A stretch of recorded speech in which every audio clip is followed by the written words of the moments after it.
திமுக தலைவர் கொளத்தூர் மணி இன்னைக்கு ஒரு முக்கியமான விமர்சனத்தை வச்சிருக்கிறாரு.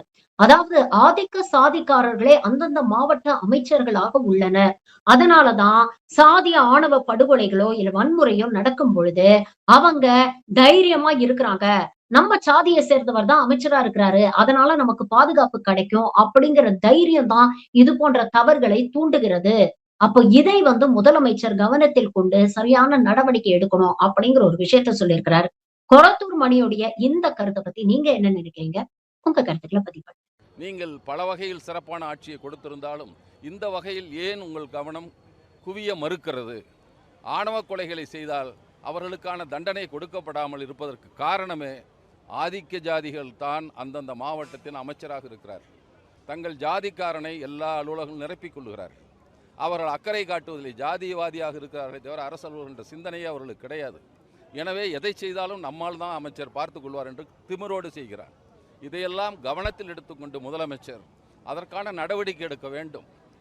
அமைச்சரவையில் இருக்கும் பல பேர் ஜாதியவாதிகளாகவும் ஜாதிய மாநாட்டில் பேசி நம்ம ஜாதிக்கு நான் இருப்பேன் என்று உறுதி சொல்வதாகவும் இருக்கிற கேவலம் பெரியார் பெயரால், அண்ணா பெயரால், கலைஞர் பெயரால் இருக்கிற திராவிட மாடல் ஆட்சியில் இருக்கலாமா என்பது எங்களுடைய கேள்வி. இதையெல்லாம் அரசின் கவனத்திற்கும் கொண்டு கொள்ள வேண்டும்.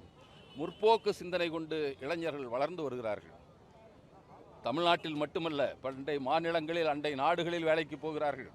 பரந்த அனுபவம் அவர்களுக்கு கிடைக்கிறது. அவர்களாவது இந்த ஜாதியவாதிக்கு எதிரான குரலை எழுப்ப வேண்டும். நாங்கள் இருக்கிறோம். ஜாதியவாதிகள் இந்த சிக்கல் வருகிற போது நீங்கள் எங்கள் ஜாதியின் தலைவர் அல்ல என்பதை வெளிப்படையாக அறிவிக்க வேண்டும் என்று பல்வேறு கோரிக்கைகள் இருக்கிறது.